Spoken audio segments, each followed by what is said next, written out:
Hay técnicos que se caprichan mucho con algunos jugadores, pero demasiado, llegando al punto de que a cada equipo que van piden a ese futbolista uno de características muy similares. Y como me pareció curioso este tema, quería tratarlo en el canal. Así que hoy hablaremos de los caprichos más raros de los técnicos del fútbol. Para esta ocasión, solo puede salir una vez cada técnico y jugador. Así no se siente monótono esto. Listo, mucha intro y la culebra no dilata las intros. Así que comencemos. La Roca Sánchez fue un tremendo jugador de fútbol tanto en la época en Inglaterra como en la selección colombiana. Pero el padre tiempo no perdona a nadie y claramente no iba a ser la excepción este pibe. Pero por alguna razón cuando se le ofrecieron a Insúa en San Lorenzo, el técnico del Cicloni dudó y lo quiso sí o sí. Y ahí comenzó una historia de amor. Desde su primer partido en el club se le notaba Washer, pero Insúa lo seguía poniendo. 50 partidos jugó en San Lorenzo en 2 años y nunca pasó de los 2 puntos de valoración. Siempre horrendo, lento, malo en la marca, perdió la posibilidad de gol que lo caracterizaba y hasta se notaba como un líder torpe en la cancha. Lo tuvieron que poner de central porque de 5 ya ni rendía. Después, San Lorenzo despide a Insúa y Sánchez quedó boyando en el club. Es entonces que rescinde contrato y adivinen a qué equipo va. Sí, a Barracas Central. ¿Y saben quién era el técnico recién contratado por Barracas Central? Efectivamente, Rubén Darío Insúa. En Barracas también jugó con Insúa hasta que se retiró porque tuvo un poquitito de dignidad deportiva ya que no se podía ni mover ni jugar con amateurs. Un datito de color, Insúa puso a Sánchez cuando Barracas jugó contra San Lorenzo y el Ciclón gana ese partido gracias a un gol que la Roca Sánchez regala. Lo que el fútbol quita, el fútbol da, hermano. Qué increíble. No hay explicación, no lo entiendo y nunca lo voy a entender. Me puede decir 1000 cosas Bielsa de por qué metí al perro inmundo de Kiko Olivera y nunca va a encontrar razones suficientes como para que yo lo entienda. Espantoso jugador el Kiko Olivera, no termina una jugada bien. Desde que salió de Rentista te dabas cuenta de que era un burro irrecuperable y que de milagro llegó a primera división. Pero, de una forma que aún nadie entiende, hizo que Bielsa se enamorara de él y lo convocara en todas las fechas FIFA, incluso poniéndolo y no solo teniendo minutos, sino que también jugando de titular. ¿En qué cabeza cabe? Jugó 13 partidos con la mayor, todos en la era de Marcelo Bielsa, y ¿saben algo? Son 13 partidos más de lo que mereció jugar porque como les digo es un milagro de la vida este anormal. Es malo en todo, no tiene ninguna cualidad y además es bobito, porque toma todas las decisiones mal y no termina una jugada como la gente. Cuando te preguntes por qué a Marcelo Bielsa lo llaman el loco, recordate que de una manera inexplicable se enamoró de un tipo que de milagro aprendió a caminar como el analfabeto de Kiko Olivera. También se enamoró de Brian Rodríguez, pero ese también enamoró a otros técnicos, así que Bielsa solo fue un amante. Pellegrini tuvo a De Michelis cuando recién debutaba en River y rendía bien, y ahí nació un amor que se separaría, pero que los volvería a unir en un capricho del destino que nunca nadie entendió, y que nadie va a entender el capricho que después tuvo Pellegrini. De Michelis posterior a eso tuvo un gran paso por el Bayern, es entonces que queda más o menos libre y Pellegrini se encontraba en el Málaga, y encontró la oportunidad de fichar a De Michelis y reencontrarse con él, y el tipo dijo, listo, un central de experiencia que me puede venir bien, y funcionó. No fue el mejor central del mundo, pero le cumplió. Y hasta ahí era una historia de amor un poco curiosa, pero que no chocaba tanto. Aunque, ¿ustedes recuerdan que yo les dije que había un capricho que nadie entendió? Bueno, pues resulta que Pellegrini agarra en el City. ¿Y saben a quién pide de entrada? Sí, a De Michelis, que había recién fichado con el Atlético de Madrid, y el City pagó 5 millones por un defensor totalmente washed. En el City hizo cagada tras cagada, Pellegrini lo ponía siempre y él jugaba pésimo. En una semana cometió 2 penales, uno contra el Barça en Champions que eliminó a su equipo y otro contra el Wigan que lo eliminó de la FA Cup, y después en un derbi de Manchester hizo parecer a Rashford un crack regalándole un gol y después lesionando a su propio arquero forzándolo con un pase atrás horrendo. Es espantoso. De Michelis estaba totalmente washed, pero el amor de Pellegrini no conoció límites y lo pidió en todos sus equipos hasta el final. Menos mal que De Michelis se retiró, si no lo pedía hasta para el Betis. Nunca voy a entender el amor de los técnicos por Lukaku, un tipo que sabés que en los partidos importantes se va a hacer caca como ya pasó en la final de la Champions, con el Inter que jugó contra el City y en todas las definiciones que tuvo con la selección belga. Pero menos aún voy a entender por qué a Antonio Conte le gusta tanto Lukaku. Conte es un tipo sumamente conflictivo, que le gusta que los jugadores sean de determinada forma rígida y que principalmente no sean cagones. Y eso es todo lo opuesto a Lukaku. Y sí, lo tuvo en su etapa en el Inter y el tipo le rindió, hizo goles y ganó el Scudetto. Pero después cuando llega al Napoli podía pedir a cualquier delantero. ¿Y saben a quién pidió?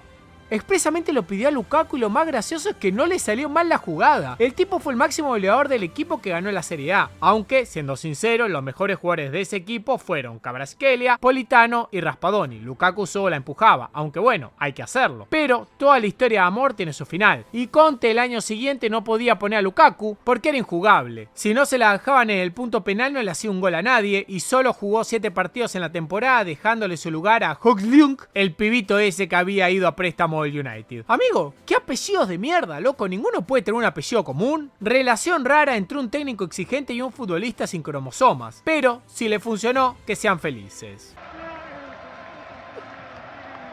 Relación muy linda y muy tóxica también, porque Mourinho coincide con Carvalho en el Porto, con el que gana la Champions y se consolida como un central de muchas garantías. Es entonces que Mourinho va al Chelsea y lo primero que hace es pedir a Carvalho, y lo ficha. Costó 30 millones, que en ese tiempo era mucha plata, pero Mourinho dijo que valía cada euro. Es entonces que ganan algunos títulos, pero en un momento, Mourinho salió a criticar a Carvalho diciendo que parecía que le costaba entender las cosas y que debía hacer un test de inteligencia. Onda, lo trató de tontito, y un año y medio después, Mourinho se va del Chelsea, entonces se olvida de Carvalho. Pero cuando lo contrata el Real Madrid, ¿saben cuál fue el primer refuerzo que pidió? Así es, a Carvalho. Dijo que lo necesitaba y que sin él no podía formar una buena defensa porque necesitaba su experiencia y garantía. Es entonces que le cumple el deseo de ficharlo y adivinen. El primer año pierde en la liga con Carvalho de titular y en el segundo, cuando Mourinho no lo ponía ni para llevar el agua, le ganan la liga al Barcelona. Curioso, ¿no? Carvalho y Mourinho tuvieron una relación muy extraña. Pedirlo en 2 equipos distintos y decir que debía hacer un test de inteligencia porque parecía bobito. Es muy raro todo.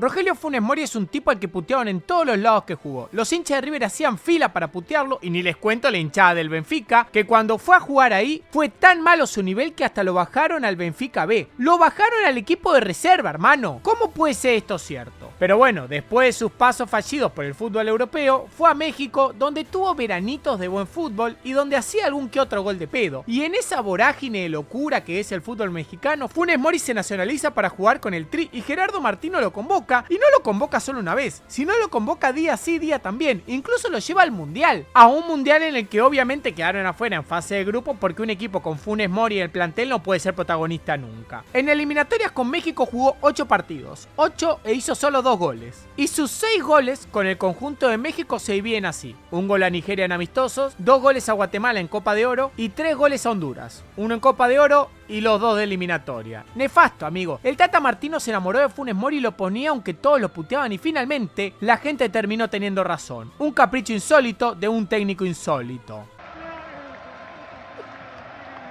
Garcés era un jugador limitadísimo que no tenía ni en su prime en River ningún pergamino para ir a jugar un mundial. Pero ninguno, ¿eh? En su prime jugó solo 2 partidos con la selección y porque estaba en un Super River. Por ende, nadie pensaba que iba a pasar la locura que iba a ser Diego Maradona, que en el 2010 hizo muchas cosas a Lucín, como poner a Otamendi de 4. Pero llevar al Chino Garcés a un mundial es como ser presidente y colocar a tu novia modelo en un puesto del gobierno totalmente inchequeable. Garcés jugaba de lateral. Bueno, decir que jugaba es una palabra muy amplia, porque era espantoso. No tenía marca, no tenía gol y no tenía ni proyección para tener un centro decente. Jugaba en Colón el animal este. El único que sabemos que jugó en Colón en la historia fue el Vichy Fuertes. Pero, de la nada, se mete en el mundial porque Maradona, atento a esto, soñó que Garcés levantaba la Copa del Mundo y por eso este tipo fue al mundial. Esto es inaudito, totalmente inaudito y sin precedentes. Y cuando se vio que en el mundial prefirió poner a Otamendi de 4 antes que a Garcés, que era un lateral natural, se notó como que era el amante que no podía mostrar de cara al público. Romance raro que duró solo un verano, pero que fue tan intenso que lo terminó llevando a un mundial cuando solo iban 23. ¿Les digo algo? Zanetti quedó fuera de esa lista. Cerrá y vamos.